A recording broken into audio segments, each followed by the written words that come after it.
சுப்பிரமணி, ஆ, சொல்லுங்க. வாழைக்கெல்லாம் உர வச்சாச்சு. அப்புறம் புடலைக்கும் கண்ணி கட்டியாச்சு. வேற என்ன வேலை இருக்கு? என்ன அதிசயமா இருக்கு, என்கிட்ட வந்து வேலை இருக்கான்னு கேக்குறா? அண்ணா கிட்ட தானே கேப்ப. அது அண்ணா வெளியே போயிருக்காங்க. அதான் வாங்கிட்ட வேலை எதுவும் சொல்லிட்டு போயிருக்காங்களான்னு கேட்கலாமேன்னு வந்தேன். அண்ணன் ஏதாவது முக்கியமான வேலை இருக்குன்னு சொன்னாப்ளா? இவ்வளவு பெரிய தோட்டத்துல வேலை இல்லாமலா இருக்கும்? இல்ல, இப்ப எந்த வேலையும் இல்லைன்னா வீட்டுக்கு போயிட்டு வந்துடலாமேன்னு நினைச்சேன். காலையில இருந்து இன்னும் சாப்பிடவே இல்லை. என்னது, காலையில இருந்து சாப்பிடலையா? சாப்பிடாமல இவ்வளவு நேரம் வேலை பார்த்துட்டு இருந்த?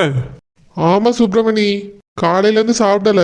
எனக்கு இப்பெல்லாம் சாப்பாடு தூக்கம் எதுவுமே முக்கியமா தெரியல. தோட்டத்துக்கு வரணும், தோட்டத்தை நல்லா பாத்துக்கணும், இது மட்டும் தான் தோணுது. அதனால விடிய காலமே வந்துட்டேன். அப்படியா? ஆமா சுப்பிரமணி, இப்பெல்லாம் நான் விடிய காலமே தோட்டத்துக்கு வந்துடுறேன். அப்படியே எல்லா வேலையும் பார்த்துட்டு ஆட்களுக்கும் வேலையை வீட்டு இருந்தேன். அதான் இனி என்ன செய்யலாம், அண்ணா எதுவும் சொல்லியிருக்காங்களான்னு கேட்கலாமேன்னு வந்தேன். இல்ல இல்ல, அண்ணா எதுவும் என்கிட்ட சொல்லல. நீ முதல்ல வீட்டுல போய் சாப்பிட்டுட்டு வா. சுப்பிரமணி, தோட்டத்துல இருந்தா பசிக்க கூட மாட்டேங்குது. இந்த இயற்கையான சூழல் எல்லாத்தையும் மறக்கடிச்சிருது. எனக்கு இப்பெல்லாம் இங்க இருக்கதான் ரொம்ப பிடிச்சிருக்கு தெரியுமா? பரவாயில்லையே, நல்லா மாறி இருக்கியே. ஆமா, இதெல்லாம் எப்படி நடந்துச்சு? என்னை மாத்தினதே நீ தானே சுப்பிரமணி? அப்படியா? ஆமா சுப்பிரமணி, ஒன்னால தான் மாறினேன். நீ மட்டும் அன்னைக்கு இந்த குடும்பம் என் மேல இவ்வளவு பாசம் வச்சிருக்குன்னு சொல்லலைன்னா நான் இவங்களை பத்தி புரிஞ்சிருக்கவே மாட்டேன். நான் கூட எல்லாரையும் ஏமாத்திட்டு இங்க இருந்து ஓடிடலாம் தான் நினைச்சேன். ஆனா இவங்க பாசத்துக்கு முன்னாடி என்னோட வேஷம் தோத்து போச்சு சுப்பிரமணி. உண்மையாவா சொல்ற சூர்யா? ஆமா சுப்பிரமணி, எனக்கு இவங்க எல்லார் கூடயும் இப்படியே இருந்துடலான்னு தோண ஆரம்பிச்சிட்டு. இந்த குடும்பத்தை ஏமாத்துறதுக்கே எனக்கு மனசு இல்லை. உண்மையாவே அவங்க என்னோட அப்பா அம்மா, இவங்க எல்லாரும் என்னோட அண்ணனுங்கன்னு நினைச்சிட்டு நான் வாழ ஆரம்பிச்சிட்டேன். ஒருவேளை அவங்களே என்னை பத்தின உண்மையை கண்டுபிடிச்சி என்னை வீட்டை விட்டு வெளியே போன்னு சொன்னா கூட இனி என்னால போக முடியாது சுப்பிரமணி. ஏன்னா நான் எல்லார் மேலேயும் ரொம்ப பாசம் வைக்க ஆரம்பிச்சிட்டேன். கடைசி வரைக்கும் என்னை பத்தின உண்மை அவங்க யாருக்குமே தெரியக்கூடாதுன்னு தோணுது. இப்படியே இவங்க கூடயே காலம் முழுக்க இருக்கலான்னு ஆசைப்படுறேன் சுப்பிரமணி. சூர்யா, உண்மையாவா சொல்ற? ஆமா சுப்பிரமணி, ஃபர்ஸ்ட் நான் இவங்களை பத்தி புரிஞ்சிக்காம தான் சொத்து எல்லாத்தையும் எடுத்துட்டு போயிடணும்னு நினைச்சேன். ஆனா இப்போ எனக்கு அந்த நினப்புல இல்ல சுப்பிரமணி. இவங்க காசு எனக்கு ₹1 கூட வேண்டாம். ஆனா இவங்களோட பாசம் எனக்கு மொத்தமா வேணும் சுப்பிரமணி. இனி உண்மையான சூர்யா வந்தா கூட நான் இந்த குடும்பத்தை யாருக்காகவும் விட்டு கொடுக்க மாட்டேன். உண்மையான சூர்யா வந்தா கூட அவன் கையில காலில் விழுந்தாது நானே அவங்க பிள்ளையா இருந்துக்கிறேன்னு தான் சொல்லுவேன். என்ன சொல்ற? உண்மையாவா? ஆமா சுப்பிரமணி, உனக்கு இன்னும் என் மேல நம்பிக்கையே வரலையா? நான் சொல்றதெல்லாம் உண்மைதான். நீயும் ஒரு நாள் என்னை புரிஞ்சுப்ப. என்ன ஆனாலும் சரி, இந்த ஃபேமிலியை விட்டு நான் போக மாட்டேன். ஏன்னா இப்ப இந்த குடும்பத்திலேயே நான் கல்யாணமும் பண்ணிக்கிட்டேன். அவளையும் இப்ப நான் நல்லா புரிஞ்சுக்கிட்டேன். முதல்ல யமனி பிடிக்கல, துர்காவை தான் பிடிச்சிருக்கு அப்படி இப்படின்னு சொன்னேன். அது திடீர்னு பழசெல்லாம் ஞாபகம் வந்த உடனே துர்கா எனக்கு கிடைக்கலங்கிற கோபத்துல சொன்னேன் சுப்பிரமணி. இப்ப எனக்கு அந்த கோபம் ஒரு துளி கூட இல்ல. யாமினியோட பாசம் என்னைய மனுஷனா மாத்திட்டு சுப்பிரமணி. அப்படியா? உண்மையாவா? ஆமா சுப்பிரமணி, ரொம்ப நல்ல பொண்ணு. நான் அவளை டார்ச்சர் பண்ணும்போது கூட அவ என் மேல எவ்வளவு அன்பா இருந்தா தெரியுமா? அந்த அன்பு தான் என்னைய முழுசா மனுஷனாவே மாத்திருக்கு. இனி நான் காசு பணத்துக்கெல்லாம் ஆசைப்பட போறதே இல்லை. இவங்களோட ஒட்டுமொத்த பாசமும் எனக்கு கிடைச்சாலே போதும். அது இல்லாம தான் நான் பல வருஷம் கஷ்டப்பட்டிருக்கேன் சுப்பிரமணி. எனக்கு யாருமே இல்லையேன்னு நினைச்சு நான் எவ்வளவு வருத்தப்பட்டிருப்பேன் தெரியுமா? ஆனா எனக்கு இப்ப இவ்வளவு சொந்தம் கிடைச்சிருக்கு. இது மட்டும் எனக்கு சின்ன வயசுலயே கிடைச்சிருந்தா நான் இவ்வளவு மோசமானவனா இருந்திருக்கவே மாட்டேன். எனக்கு யாருமே இல்லைன்ன உடனே தான் நான் ரொம்ப கெட்டவனா மாறிட்டேன். ஆனா இவங்க எல்லாரோட பாசமும் என்னை மறுபடியும் மனுஷன் ஆக்கிட்டு. இனி இவங்க எல்லாரும் என் கூட இருந்தாலே போதும். இந்த பாசத்திலேயே நான் முழு வாழ்க்கையும் வாழ்ந்துருவேன் சுப்பிரமணி. சூர்யா, ஃபீல் பண்ணாத. நான் கூட இவ்வளவு சீக்கிரமா நீ மாறிடுவேன்னு நினைச்சு கூட பார்க்கல. இதை பார்க்கும்போது எனக்கே ரொம்ப சந்தோஷமா இருக்கு. சுப்பிரமணி, உன்னை கெஞ்சி கேட்டுக்கிறேன். வாழ்க்கை முழுக்க நான் இந்த வீட்டு பையன் இல்லைங்கிறத மட்டும் யார்கிட்டயுமே சொல்லிடாத. நீ அப்படி சொல்லிட்டா நான் தான் ரொம்ப கஷ்டப்படுவேன். இப்படி ஒரு குடும்பத்தை மிஸ் பண்ணிட்டோமேன்னு. தயவு செஞ்சு அந்த தப்பு மட்டும் பண்ணிடாத சுப்பிரமணி. சீச்சி, நான் சொல்ல மாட்டேன் சூர்யா. நானே நீ இந்த வீட்டு பையனா இருக்கணும்னு தான் ஆசைப்பட்டேன். நீ ஏன் மனசு மாறிட்டேன்னு சொல்லும்போது நான் ஏன் சொல்ல போறேன்? நீ இந்த வீட்டு பையனாவே இரு. நான் யார்கிட்டயும் இந்த உண்மையை சொல்ல மாட்டேன். ரொம்ப தேங்க்ஸ் சுப்பிரமணி. இந்த உதவியை என் வாழ்க்கை முழுக்க மறக்கவே மாட்டேன். இன்னையில இருந்து நம்ம ஃப்ரெண்ட்ஸா இருப்போம் சுப்பிரமணி. சூர்யா, நீ ஏன் அப்படிலாம் பேசுறது? வாப்போன்னு கூப்பிட்டாலே என்னை வாங்க போங்கன்னு சொல்லுன்னு கோவப்படுவேன். ஆனா நான் இவ்வளவு நேரம் உன்னை வாப்போன்னு தான் பேசியிருக்கேன், உனக்கு கோவமே வரல. இப்ப என்னடானா நம்ம 2 பேரும் ஃப்ரெண்டா இருக்கலாம்னு சொல்ற. இதெல்லாம் பார்க்கும்போது எனக்கு நீ மாறிட்டேன்னு தோணுது சூர்யா. மாறிட்டேன் சுப்பிரமணி, முழுசா மாறிட்டேன். இனி அந்த பழைய சந்துருவா நான் இருக்கவே மாட்டேன். நான் சூர்யாவாவே வாழ போறேன். நல்ல விஷயம் தான் சூர்யா. இதெல்லாம் கேட்கும்போது எனக்கே ரொம்ப சந்தோஷமா இருக்கு. அப்பா அம்மாவும் நீ இப்படி இருக்கிறத பார்க்கும்போது ரொம்ப சந்தோஷப்படுவாங்க. ஆமா சுப்பிரமணி, நான் இந்த வீட்டு பையன் இல்லைங்கிற விஷயம் யாருக்குமே தெரியாது. நீ எப்படி அதை கண்டுபிடிச்ச? அதெல்லாம் இப்ப எதுக்கு? பழசெல்லாம் இப்ப நினைக்கவே வேண்டாம். நீ தான் மாறிட்டல, அதுவே போதும். தம்பி சுப்பிரமணி. சூர்யா, அண்ணா வராங்க. தம்பி சூர்யா, நீ எங்கதான் இருக்கியோ? ஆமாண்ணா, சுப்பிரமணி கூட பேசிட்டு இருந்தேன். ஆ சரிப்பா. சுப்பிரமணி, வேலைலாம் ஒழுங்கா நடக்குதுல்ல? நெல்லு மூட்டை ஏத்திட்டு போயிருக்கானுவல, கணக்கு எழுதி வச்சிருக்கியா? ஆ, கணக்கு பண்ணி எழுதிட்டேனா. அண்ணா, வேற ஏதாவது வேலை செய்யணுமாண்ணா? நீங்க நேத்து என்கிட்ட சொன்னீங்கல்ல, அந்த வேலையெல்லாம் முடிச்சிட்டேன். சூர்யா, நான் வந்துட்டு என்ன சொன்னேன்? ஆட்களை வச்சு வேலை வாங்க, நீ எதுவும் போய் செய்ய வேண்டாம் தானே சொன்னேன். நீயும் கூட சேர்ந்துதான் எல்லா வேலையும் செஞ்சிட்டு இருக்கதா கேள்விப்பட்டேன். எதுக்கு இப்படி பண்றா? உனக்கு பழக்கம் இல்லாத வேலை, அதை இதை செஞ்சு இடுப்பு கிடுப்பு பிடிச்சிட போகுது. இல்லனா இப்ப பழகிட்டு. பரவாயில்லப்பா, நம்ம 4 ஆட்களை வச்சு வேலை தான் வாங்கணும். நம்மளே போய் எல்லாத்தையும் இறங்கி செய்யணும்னு அவசியம் இல்லை, தெரிஞ்சு வச்சுக்க போதும்.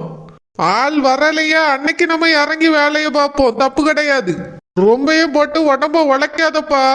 ஏற்கனவே தலையில அடிபட்டு கொஞ்சம் பிரச்சனையோட இருக்கா நீ, அதனாலதான் அண்ணன் சொல்லியே.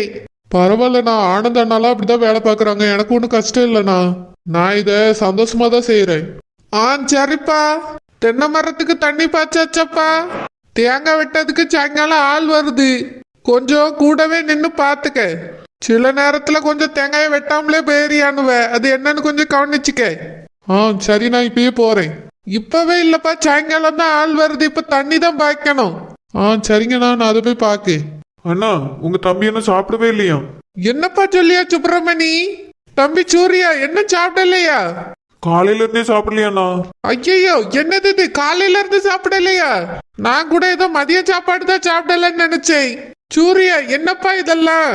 காலையில இருந்து சாப்பிடாம இருந்தா உடம்பு என்னத்துக்கு ஆகுறது? ஏற்கனவே உனக்கு உடல்ல பிரச்சனை இருக்கு, நேரத்துக்கு சாப்பிடணும்ல.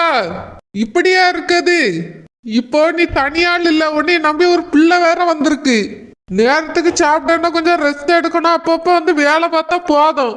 ஒரேடியா நீ வந்து நின்று முழுசா வேலை செய்யணும்னு அவசியம் இல்லப்பா. இல்லண்ணா பரவாயில்ல, எனக்கு தோட்டத்துல இருக்கதான் பிடிச்சிருக்கு. சரிப்பா, தோட்டத்துல இரு, நேரத்துக்கு போய் சாப்பிட்டுட்டு வந்து இறா. 8-9 மணிக்கெல்லாம் காலையில சாப்பிடணும், மணி 1 ஆகுது, என்ன சாப்பிட இல்லைங்க. முதல்ல வீட்டுக்கு போய் சாப்பிட்டுட்டு பிறகு வந்து வேலையை பாரு போ. ஒரு 2 மணி நேரம் படுத்து ரெஸ்ட் எடுத்துட்டு ஒரு 3-4 மணிக்கு வந்தா கூட போதும். வா, அன்னை கார்ல தான் போறேன், கார்லயே கூட்டிட்டு போறேன். சுப்பிரமணி, நான் ஆனந்த் கிட்ட சொல்லிட்டேன், உன்னை சாப்பாடு மாத்தி விடியதுக்கு வருவான். நீ போய் 1 மணி நேரத்துல சாப்பிட்டுட்டு வந்துரு, சரியா? ஆ சரிங்கண்ணா. தம்பி சூர்யா, வாப்பா வீட்டுக்கு போவோம். ஆ சரிங்கண்ணா. சுப்பிரமணி, போயிட்டு வரேன். ஆ சரி, போயிட்டு வாங்க. பரவாயில்லையே, இந்த அளவுக்கு மாறி இருக்கான். நான் கூட இவ்வளவு கோவமா இருக்கானே மாற மாட்டானோன்னு நினைச்சேன். நான் தான் எப்படியாவது மிரட்டி எடுத்து அவனை திருத்தணும்னு நினைச்சிட்டு இருந்தேன். பரவாயில்லையே, இந்த ஃபேமிலியோட பாசத்தை புரிஞ்சுட்டு அவனே மாறி இருக்கானே. யாமினி தான் எல்லாத்துக்கும் காரணம்னு சொல்றான். யாமினியும் ரொம்ப நல்ல பொண்ணு தான், அவதான் இவனை இப்படி மாத்திருக்கா. ஆனா அந்த குடும்பத்தோட அன்பையும் அவன் புரிஞ்சிட்டு இருக்கான். அதனாலதான் எப்பவுமே இந்த குடும்பத்தை விட்டு பிரியக்கூடாதுன்னு சொல்றான். இப்படியே இருந்துட்டா ரொம்ப சந்தோஷம்தான். நானே அவங்கிட்ட நல்லவே வேஷம் போடுறதுக்காக தான் அப்படி பேசி நடிச்சிட்டு இருந்தேன். இந்த ஆள் வேற சாப்பிட போலாம் வாப்பான்னு கூட்டிட்டு வந்து தொலைச்சிட்டாரு. நான் என்ன சாப்பிடாமலையா இருக்கேன்? காலையில ஹோட்டல்ல நல்லா சாப்பிட்டுட்டு தான் வந்தேன். அதுவே அவனை ஏமாத்துறதுக்காக நான் போட்ட டிராமா தான். அதை வேற நம்பிட்டு இந்த ஆள் வேற கூட்டிட்டு வந்து தொலைச்சிட்டாரு. இல்லனா இன்னும் கொஞ்ச நேரம் அவனை எப்படியாவது ஏமாத்தி இருப்பேன், மொத்தமா என்னைய நம்ப வச்சிருப்பேன். இருந்தாலும் பரவாயில்ல, நான் சொன்னதை அவனை கொஞ்சம் கொஞ்சம் நம்பிட்டான். ஆனா எப்படி இந்த விஷயம் அவனுக்கு தெரியும்னு கேட்டுடலான்னு பார்த்தா அதுக்குள்ள நந்தி மாதிரி வந்து பூந்துட்டாரு. இப்ப எனக்கு சாப்பாட முக்கியம், அவனுக்கு இந்த விஷயத்த சொன்னது யாருன்னு நான் தெரிஞ்சுக்கிடணும். அஸ்வினை கேட்டா இல்லங்க, வேற யார் சொல்லியிருப்பா? சித்தி சொல்லியிருக்க வாய்ப்பு இல்ல. ஏன்னா இந்த விஷயத்த அவங்க சொன்னாங்கன்னா அவங்களும் சேர்ந்து மாட்டுவாங்கன்னா அவங்களுக்கே தெரியும். எப்படி கண்டுபிடிச்சான்னு தெரியலையே. அது மட்டும் இல்லாம அவன் வேற என்ன ஆதாரம் வச்சிருக்கான்னு தெரியல. அதான் அப்படியே நைஸா பேச்சு கொடுத்து ஏதாவது வளர்றானான்னு பாக்கலான்னு நினைச்சா இந்த ஆள் வேற வந்து கூட்டிட்டு வந்துட்டாரு. சரி சரி இருக்கட்டும், அவன் நீ கொஞ்சம் கொஞ்சமா நம்பட்டும். இன்னைக்கு தானே ஃப்ரெண்டுன்னு சொல்லியிருக்கு, இப்படியே ஃப்ரெண்டா பழகுற மாதிரி அவங்கிட்ட பழகி உண்மையெல்லாம் வாங்கணும். தம்பி சூர்யா, என்ன இதெல்லாம்? எதுனா? இல்லப்பா, இப்படி சாப்பிடாம தோட்டத்துக்கு வர்றது என்னதுன்னு கேட்டேன். நல்லாவா இருக்கு? சாப்பிட்டுட்டு வர வேண்டியதானே? யாமினி என்ன பண்றா? அம்மா என்ன பண்றாவ? அண்ணா, நான் விடிய கிழமை தோட்டத்துக்கு வந்துட்டேனா. அப்புறம் யாமினிய காலேஜ்ல விடுறதுக்காக வீட்டுக்கு போய் பிக்கப் பண்ண போனேனா, அப்போ யாமினி சாப்பிட்றீங்களான்னு தான் கேட்டா. நான் தான் பிறவு சாப்பிட்டுக்கிறேன்னு அவளை கொண்டு போய் காலேஜ்ல விட்டுட்டு அப்படியே தோட்டத்துக்கு வந்துட்டேனா. இங்க பாருப்பா, வேலை 1000 இருக்கும். அதுக்காக இப்படி சாப்பிடாம இருக்காது தூங்காம இருக்காதுன்னெலாம் இருக்கக்கூடாது. விடிய காலம் நீ யார் தோட்டத்துக்கு வர சொன்னது? இல்லைண்ணா, ஆனந்தண்ணா அப்படிதான் அடிக்கடி விடிய காலமே தோட்டத்துக்கு வருவாங்க. அதே மாதிரி நானும் விடிய காலமே வந்து வேலை பார்க்கலான்னு நினச்சி வந்தேனா. இங்க பாருப்பா, வேலை முக்கியம்தான். அதை விட நம்ம உடல் ஆரோக்கியம் முக்கியம். இப்படி விடிய காலம் முழிக்கிறது, ஒழுங்கா நேரத்துக்கு சாப்பிடாம இருக்கிறது, இதெல்லாம் உடம்ப தப்பா பாதிக்கும். ஏற்கனவே ஆக்சிடென்ட்ல ஏகப்பட்ட ரத்தம் போயிருக்கு, மெமரி லாஸ் ஆயிருக்கு. என்ன நீ இப்படி சாப்பிடாம கடந்து உடம்பு வீக்கானா என்ன ஆகும்? என்ன இப்படிலாம் நீ இருக்கக்கூடாது சூர்யா. ஒழுங்கா நேரத்துக்கு சாப்பிடணும், நேரத்துக்கு தூங்கணும். காலையில 8 மணிக்கு மேல தோட்டத்துக்கு வந்தா போதும். நீ வேலையை விட்டு சும்மா நில்லு. மத்தவிய வேலை பாப்பாவ, உனக்கு இந்த வேலை செஞ்சு பழக்கம்லாம் கிடையாது. இல்லண்ணா, நான் இப்ப பழகிக்கிறேன். பரவாயில்லப்பா, சொன்னா கேளு, ரொம்ப வேலை செய்யாத. ஆ சரிங்கண்ணா. ஒழுங்கா நேரத்துக்கு சாப்பிடணும். இனி காலையில சாப்பிடல, மத்தியானம் சாப்பிடலன்னா என் காதுக்கு வரக்கூடாது. நேரத்துக்கு வீட்டுக்கு போய் சாப்பிட்டுட்டு வந்து வேலையை பாரு. ஆ சரிங்கண்ணா. 4 மணிக்கு நான் தோட்டத்துக்கு போவேன், அப்போ உடனே கூட்டிட்டு போறேன். அது வரைக்கும் நீ வீட்லயே இரு. இல்லண்ணா, நான் சாப்பிட்டுட்டு உடனே தோட்டத்துக்கு போறேனே. இங்க பாருப்பா, அண்ணன் சொன்னா அப்படியான்னு கேட்கணும். ரொம்பலாம் வேலை செஞ்சு கஷ்டப்படணும்னு அவசியம் இல்லை. அது நம்ம தோட்டம் தான், வேலை செய்யறதுக்கு ஆட்கள்லாம் இருக்க, பார்த்துக்கிடலாம். நான் சொல்றது கேளு, 4 மணிக்கு தோட்டத்துக்கு வா. அது வரைக்கும் நல்லா படுத்து தூங்கு. விடிய காலம் முழிச்சு தோட்டத்துக்கு வந்திருக்கா, டயர்டா இருப்பா. அதுக்கு தான் அண்ணன் சொல்லியே. ஆ சரிங்கண்ணா. இந்த ஆளு வேற சரியான எமோஷனல் இடியட். எப்போ பாரு சாப்பாடு தூக்கம் உடல் நலம் பாரு. எனக்கு தெரியாத நீ பாத்துக்கிறதுக்கு இவர் தான் வந்து பார்க்கணுமா? இத்தனை வருஷம் இவரா பாத்துக்கிட்டாரு என்னைய. நானே தனியால போராடி இந்த இடத்த பிடிச்சிருக்கேன். இன்னும் போராடி மொத்த சொத்தையும் அடைவேன். அப்ப தெரியும் இவருக்கு நான் யாருன்னு. குஷ்பு, குஷ்பு, ஒரு கிளாஸ் காப்பி எடுத்துட்டு வா. ஏங்க சாப்பிடுற நேரத்துக்கு என்ன காப்பி? வாங்க சாப்பிடுவோம். இன்னைக்கு உங்களுக்கு பிடிச்ச மீன் குழம்பு தான் வச்சிருக்கு. வாங்க சாப்பிட்டுட்டு வந்து கொஞ்ச நேரம் ரெஸ்ட் எடுத்துட்டு தோட்டத்துக்கு போங்க. ஒரே அலைச்சல், தலைலாம் வலிக்குது. சூடா ஒரு கிளாஸ் காப்பி குடிச்சா நல்லா இருக்குமேன்னு கேட்டேன். நீ என்னடானா இப்பயே சாப்பிட சொல்லியா? மணி 1 ஆயிட்டுங்க, இது சாப்பிடுற நேரம் தானே. கொஞ்சம் பிந்திட்டா கூட ஏசிட்டே இருப்பீங்க. மணி 1 ஆகுது, என்ன சாப்பிடலன்னா என்ன அர்த்தம்? இப்ப போய் காப்பி கேக்குறீங்க. இப்ப காப்பி குடிச்சா 3-4 மணிக்கு தான் சாப்பிடுவீங்க. இப்ப தோட்டத்துக்கு போறது? தோட்டத்துக்கு தானே, சாயங்காலம் போய்கிடலாம். நீ முதல்ல போய் ஒரு கிளாஸ் காப்பி போட்டு எடுத்துட்டு வா. எதுக்கு இப்படி தலைவலிக்குது? நீங்க எதுக்கு அங்கேயும் இங்கேயும் அலைஞ்சிட்டு இருக்கீங்க? உங்க தம்பியை போக சொல்ல வேண்டியதானே? அவனும் அலைஞ்சிட்டு தான் இருக்கான். அவன் மட்டும் என்ன சும்மையா இருக்கான்? வீட்லயா இருந்தான்? இல்ல, கேட்ட எல்லாரும் தோட்டத்துல தான் இருக்கீங்க. வேற உனக்கு என்ன இந்த கேள்விலாம்? போய் காப்பி எடுத்துட்டு வா. ஏங்க சொன்ன கேளுங்களா? உங்களுக்கு பிடிச்ச மீன் குழம்பு வச்சிருக்கு. லேட்டா சாப்பிட்டா டேஸ்டே நல்லா இருக்கு. அதனால சுட சுட சாப்பிடுங்க வாங்க. நீ சொன்னா ஒன்னும் கேட்க மாட்டா. சரி, அப்போ ஒரு 10 நிமிஷம் கழிச்சு வந்து சாப்பிடுங்களா? சூடா இருக்கும்போது சாப்பிட்டாதான் நல்லா சாப்பிடுவீங்க. ஆறிட்டுனா நல்லாவே இல்லம்பிய. அதுக்கு தான் சொல்லி. சரி சரி, நீ விடவே மாட்டா. சாப்பிடவே வாரேன். ஏங்க சோறு போடட்டுமா? ஒரு 5 நிமிஷம் கழிச்சு போய் போடு. இப்பதான் வந்து இதுல உட்கார்ந்தேன். அதான் காப்பியை குடிச்சிட்டு படுக்கலாமேன்னு பார்த்தேன். தெரியும், காப்பி குடிச்சிட்டு படுத்தீங்கன்னா எழுப்பவே மாட்டீங்க. அப்புறம் எழுப்பி உங்களுக்கு சோறு கொடுக்கணும். ஒழுங்கா சாப்பிடுங்க எனக்கு சொல்லிட்டேன். என்னைய பத்தி நல்லா தெரிஞ்சு வச்சிருக்கா. ஆமா, இத்தனை வருஷம் குடும்பம் நடத்துறதெல்லாம் எனக்கு தெரியாதோ? ஏங்க உங்ககிட்ட ஒண்ணு கேட்கணும்னு நினைச்சேன். என்னது? இந்த சின்னத்தா இருக்காவல்ல, அவிய மக ஷில்பா கல்யாணத்துக்கு 1 பவுன் போட சொல்லியிருக்காவல்ல. ஆமா, போட சொன்னதா எங்க அம்மா சொன்னாவ. அத்தை சொன்னாவளோ? ஆமா குஷ்பு, சித்தி சொன்னதா எங்க அம்மா சொன்னாவ. ஏங்க நம்ம 1 பவுன் போடணுமா? ஆமா, போட்டுதானே ஆகணும். எங்க ரூபா இருக்கு, எங்க போட? அதெல்லாம் என்கிட்ட இருக்கு. ஏதாவது செஞ்சு போடணும். ஏங்க என்னங்க நினைச்சிட்டு இருக்கீங்க நீங்க? ஏன் இப்ப என்ன பிரச்சனை உனக்கு? பணம் இருக்கிற என்கிட்ட முன்னாடியே சொல்லிருந்தா நம்ம பிள்ளைக்கு ஏதாவது செஞ்சிருக்கலாம்ல. 2 பொட்ட பிள்ளைகளை வச்சிருக்கோம். அதுகளுக்கு இப்பத்துல இருந்து சிறுக சேர்க்கணும்ல. நீங்க என்னடானா பணம் இருக்கு அதை அவளுக்கு செய்ய போறீங்கறீங்க. அவ இவெல்லாம் பேசாது. அவளும் எனக்கு தங்கச்சி தான். செல்லம்மாவும் அஞ்சலியும் மட்டும் எனக்கு தங்கச்சி கிடையாது. ஷில்பாவும் எனக்கு தங்கச்சி தான். ஆமா, தங்கச்சி தான். அவி அப்படி நினைக்காவளோ? தனித்தனியா அவிய பிள்ளைகள் வேலைக்கு போகுது, தனித்தனியா சேர்த்து வச்சுக்கிடியாவ. அப்புறம் ஒரு கல்யாண காட்சின்னு வந்தா நம்மகிட்ட தான் புடுங்கியாவ. என்னங்க இதெல்லாம்? நம்ம பிள்ளைக்கு நம்ம சேர்க்கணும்ல. வேணும்னா அத்தையை மட்டும் போட சொல்லுங்க, நீங்களே எதுவும் செய்யாண்டா.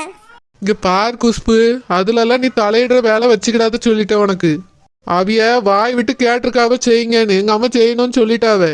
ஒரு பவுன் எல்லாரும் போட்டுதான் ஆகணும். எல்லாரும் உங்க தம்பி செய்யவளோ? ஆமா, என் தம்பியில் 3 பேரும் செய்யானுவே. எங்க அம்மையும் 1 பவுன் போட போறாவே. அம்மா, இதுக்கு எத்தனை லட்சம் ஆகும் தெரியுமா? ஆனா அவட்ட யாருக்கு செய்யணும்? என் தங்கச்சிக்கு தானே. அவியலே நிறைய பணம் வேணும்னு கேட்டாவலாம். எங்க அம்மா அதெல்லாம் கொடுக்க முடியாதுன்னு சொல்லிட்டாவலாம். அதனால தான் இப்படியாவது செய்யுங்கன்னு கேட்டிருக்காவே. எல்லாம் எனக்கு தெரியும். உங்க சித்தி 1 கோடி ரூபாய் கேட்டாவே, அதனால தான் தர முடியாதுன்னு சொன்னாவே. அது இப்படி வசூல் பண்றாவ போல. கத்தாத குஷ்பு, யாருக்காவது கேட்க போகுது. கேட்ட என்ன நினைச்சிட்டு இருக்காவ இவிய? அவிய மகன் 2 பேரும் தனியா வேலை பார்க்காம தனியா சேர்த்து வைக்காவ. அதான் நெட்ட மாதிரியே சரோஜாவும் நம்ம தோட்டத்துல வந்து வேலை பார்க்காவல்ல. ஆமா, பெரிய வேலை பார்க்காவே. இப்பலாம் வரது கூட கிடையாது. சரி, அதனால என்ன? இந்த சொத்துல எல்லாருக்கும் உரிமை இருக்கு குஷ்பு. ஆமா, உரிமை இருக்குன்னு எல்லாருக்கும் எழுதி கொடுத்துருங்க. நம்ம பிள்ளைகளுக்கு ஒண்ணு எல்லாம் பண்ணிருங்க. குஷ்பு, ஏற்கனவே தலைவலியில இருக்கேன்.